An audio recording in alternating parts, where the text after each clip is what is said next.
Hello everyone and welcome back to Used and Reviewed. Today we're going to be looking at a PS Mini available on the PS Store now called Idiot Squad. Now you're going to be able to access this through the store on the Vita in the Mini section.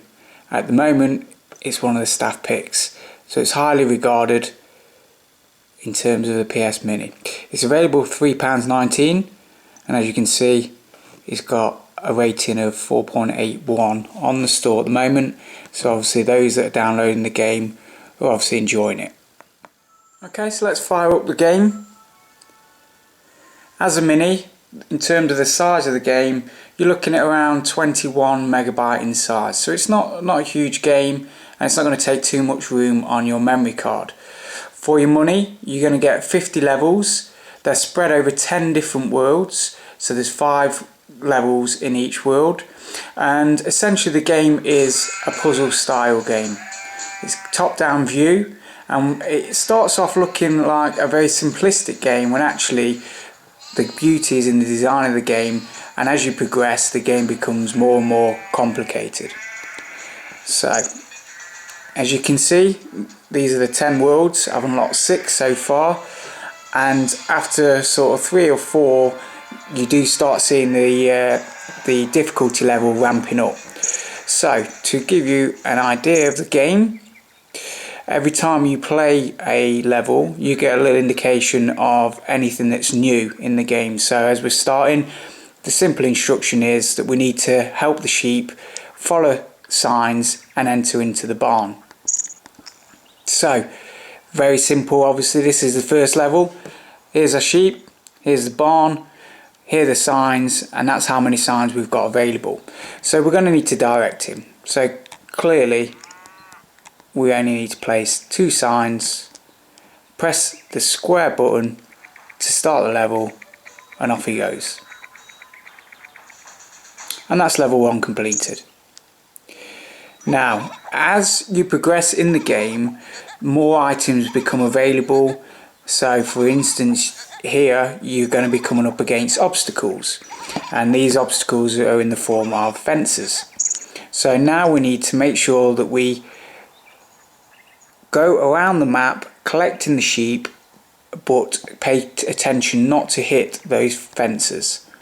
And again, your signs are on here, so there are a number available, and you need to obviously make sure that you put them in the appropriate place to complete the level. And there we go, that should be a successful run. It is. So okay, so far so good.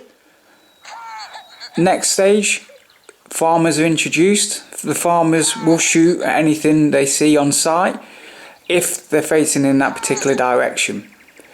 So as you can see, there's 3 farmers here. If I were to take the sheep across the line of sight on these farmers, your sheep would get shot.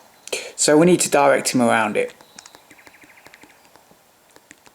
So again, fairly simplistic. We're just going to guide the sheep around the farmers, collecting all the other sheep and returning back to the barn.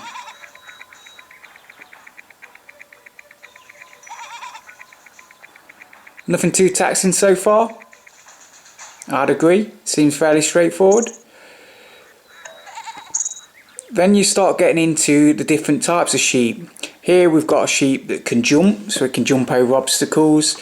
You're going to come across sheep that can shoot, and you're going to come across sheep that can actually run through fences. So if I actually go back a stage, I will take you to a later level and you can see how difficult the game actually gets. So let's have a look. And here's one I've done earlier. The reason I've done it then is because it took me a long time to actually get to completion, and that's what you're going to get. As you get into the later games, the later levels, it's going to take a little bit of time and you're going to fail. So it is trial and error, it really is trial and error. Keep going at it and you'll figure it out in the end. So here we go, we've got 2 sheep on the go. And as you can see, 1 jumps, 1 shoots, but they all need to make it back to base and collect all the sheep. and there we go. Perfect. So for the money, guys, I think this is definitely worthwhile picking up. You know, it's a cheap game. There's 50 levels in there. There's, as I said, it gets more and more complicated. It's going to keep you busy. You've got lots to go at, and it's certainly a style of game that you want to be able to pick up and play, and it's great as a portable game. Hope you like the video, guys. As usual, please rate, comment and subscribe, and we'll see you all in the next video.